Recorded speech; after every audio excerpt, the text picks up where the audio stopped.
Hi hello. ഇന്നതേ സ്കൂളിൽ കുട്ടികളൊക്കെ കണ്ടാക്കിയിട്ട് ഇങ്ങനെ ഇന്ന് വർത്താനം പറഞ്ഞപ്പോഴാട്ടോ ഞങ്ങളുടെ വായിൽ പഴങ്കഞ്ഞി എന്നുള്ള വാക്ക് ഉടക്കിയത്. എന്നാ പിന്നെ പഴങ്കഞ്ഞി കുടിക്കാൻ വിട്ടാലോ എന്നായി. അപ്പൊ ഈ സ്പോട്ട് വരുന്നത് മടുത്തറയിൽ നിന്നും ചിതറയിലേക്ക് പോകുന്ന വഴി കിഴക്കൻ ഭാഗം കഴിഞ്ഞിട്ട് നമ്മുടെ കമ്മ്യൂണിറ്റി ഹാളിന്റെ ഓപ്പോസിറ്റുള്ള റോഡാണ് കേട്ടോ. അവിടെ അടുത്ത് തന്നെയാണ് കേട്ടോ കട, കുറച്ച് മാത്രം പോയാൽ മതി. ഞങ്ങൾ അവിടെ എത്തുമ്പോഴത്തേക്കും നല്ല തിരക്കായിരുന്നു കേട്ടോ. ഞങ്ങൾ അപ്പോൾ പുറത്തെ വ്യൂ ഒക്കെ കണ്ട് അങ്ങനെ നിന്നു. അപ്പോഴേക്കും തിരക്ക് കുറച്ച് കഴിഞ്ഞു. ഞങ്ങൾ ചെന്നപാടെ വരവേക്കാൻ ഉണ്ടായിരുന്നതേ ഉണ്ട് മുളകും കുറച്ച് ഉപ്പുമായിരുന്നു കേട്ടോ. അപ്പോൾ ദേ നമ്മുടെ പഴങ്കഞ്ഞി സെറ്റ് ആക്കുന്നുണ്ട്. ദേ കുറച്ച് ചോറും അതിലേക്ക് കുറച്ച് മരിച്ചീനിയും മോരുകറിയും സാമ്പാറും ഒഴിച്ച് റെഡിയാക്കായിരുന്നേ. പിന്നെ കുറച്ച് രസവും ഫൈനലായിട്ട് അതിന് മുകളിലായിട്ട് കുറച്ച് നല്ല കട്ട തൈര് ഒഴിച്ചിട്ടുണ്ടേ.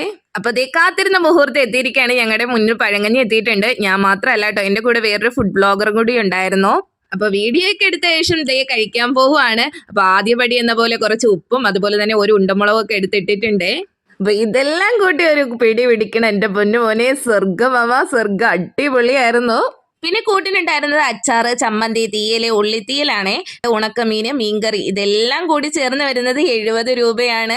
70 രൂപയ്ക്ക് എന്താ വയറ് നിറച്ച് കഴിക്കാമല്ലോ അല്ലേ. അപ്പൊ എനിക്ക് നിങ്ങളോട് പറയാനുള്ളത്, മടുത്തറയിൽ നിന്ന് ചിതറയിലേക്ക് പോകുന്നവരുണ്ടെങ്കിലും മസ്റ്റ് ആൻഡ് ട്രൈ ചെയ്യേണ്ട ഒരു ഐറ്റം ആണ്, പുള്ളിയാണ്. അപ്പൊ എന്റെ പാത്രം തേ കാലിയായിട്ടുണ്ട്. അപ്പൊ ഇനി കൈയൊക്കെ കഴുകി ഞങ്ങളതേ പുറത്തേക്ക് ഇറങ്ങി. ഇനി നേരെ വീട്ടിലേക്കാണ് കേട്ടോ. മനസ്സും വയറും നിറച്ചൊരു സന്തോഷ ഭക്ഷണം തന്നെയായിരുന്നു പഴങ്കഞ്ഞി. അപ്പോൾ ഈ വീഡിയോ ഇഷ്ടമായ ലൈക്കും ഷെയറും സബ്സ്ക്രൈബും ചെയ്യാൻ മറക്കല്ലേ.